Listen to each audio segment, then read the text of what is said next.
You don't speak the language. They don't speak the language.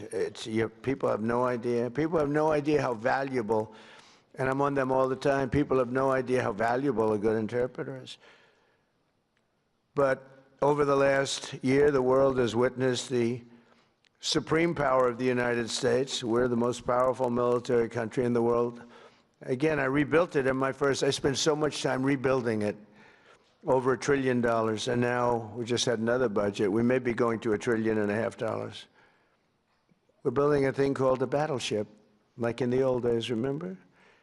We have a Secretary of the Navy, and he suggested, I've always said, why don't we have battleships anymore, shooting big bullets instead of, $3 million rockets?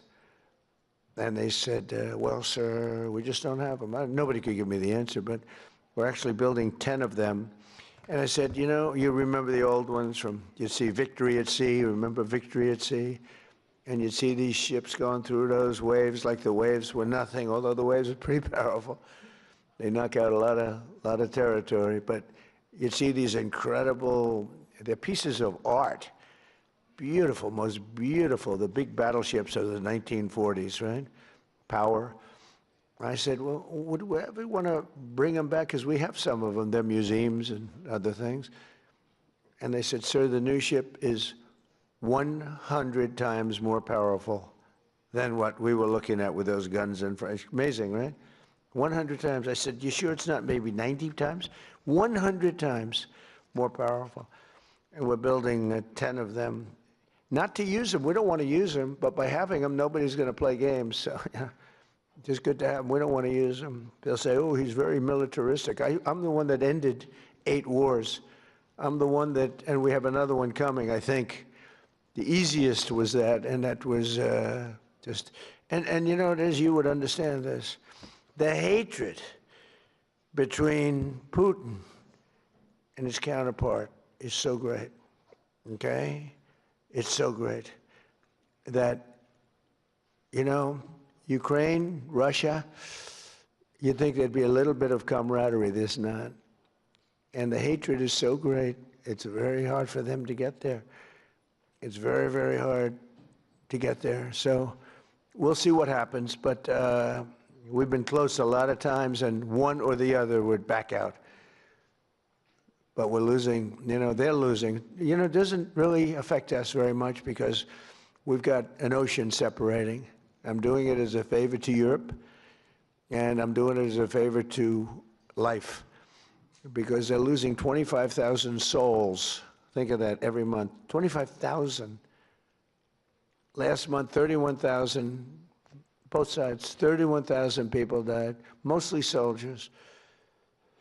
So I have an ability to get those things done, to bring people together, and I did great with so many. India, Pakistan, that was going to be a disaster. I was raging for a number of days. I did that through trade. I used tariffs and trade, and it was amazing. But we did amazing. One was 32 years, one was 34, and one was 37 years, and we got it done very quickly. And we'll get this one done too. But the hatred is, hatred's an amazing thing. People do bad things, and people don't get things done when the hatred is too great. That's a lot of it. Just as we formed a coalition to eradicate ISIS in the Middle East, we must now do the same thing to eradicate the cartels at home. So we did eradicate ISIS.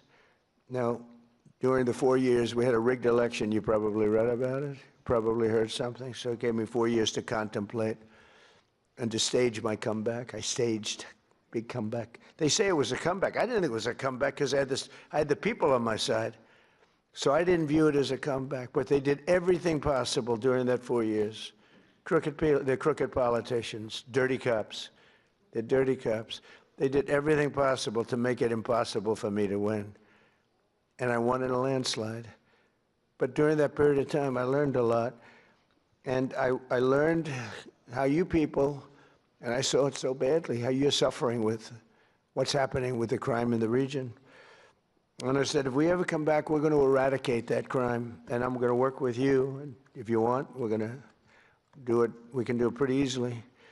As part of our commitment to countering the cartel presence in our region, we must recognize the epicenter of cartel violence is Mexico. The Mexican cartels are fueling and orchestrating much of the bloodshed and chaos in this hemisphere, and the United States government will do whatever is necessary to defend our national security and to protect the safety of the American people. No, look, it's coming through Mexico. And I like the president very much. She's a very good person. She's got a beautiful voice, a beautiful woman, but beautiful voice. President. I said, let me eradicate the cartels. No, please, President. We have to eradicate them. We have to knock the hell out of them because they're getting worse. They're taking over that country. The cartels are running Mexico. We can't have that. Too close to us, too close to you. But everything comes in through Mexico, mostly. At the same time, all of us must recommit to ensuring that law and order within our own nations, and that includes showing zero tolerance for the gang activity, tremendous gang activity in Venezuela. That's in much better shape than it ever has been. We've developed a great relationship in Venezuela. The savages who murder and rape with impunity must be permanently removed from society. We must not allow our criminal justice systems to be corrupted so that they protect these criminals and animals at the expense of your people. And for some reason, all over the world, this is a region that has problems that other regions don't have. They have different problems, but they don't have this problem. The United States last year, we achieved the largest drop in murder rate in recorded history. We have the lowest murder rate in 125 years. Hard to believe because, I don't know, it's, we've got a lot of them out, but we allowed through the Biden policies and Obama, who was another terrible president, by the way. He was Barack Hussein Obama, terrible president. He was a divider, great divider. I call him the great divider. But they allowed a lot of people into our country that shouldn't be here, but in particular Biden, because Biden had no idea what he was doing. He had no clue. It was being run by whoever got near the auto pen was running the country. He was the auto pen president, and frankly, they let at least 25 million people come in to our country, some from prisons, some from mental institutions, gang members, the heads of gangs, the mentally insane, I'll tell you. People came in from mental institutions and insane asylums, and we took them. We had an open border policy. It's a policy divided and devised by idiots, but they poured into our country. So we went from the worst border in history to by far the best border. We have the best, strongest border that we've ever had. We have great people that did that job. By securing our border and cracking down on traffickers and smugglers, we've reduced the fentanyl pouring across our border by 67%. This is enough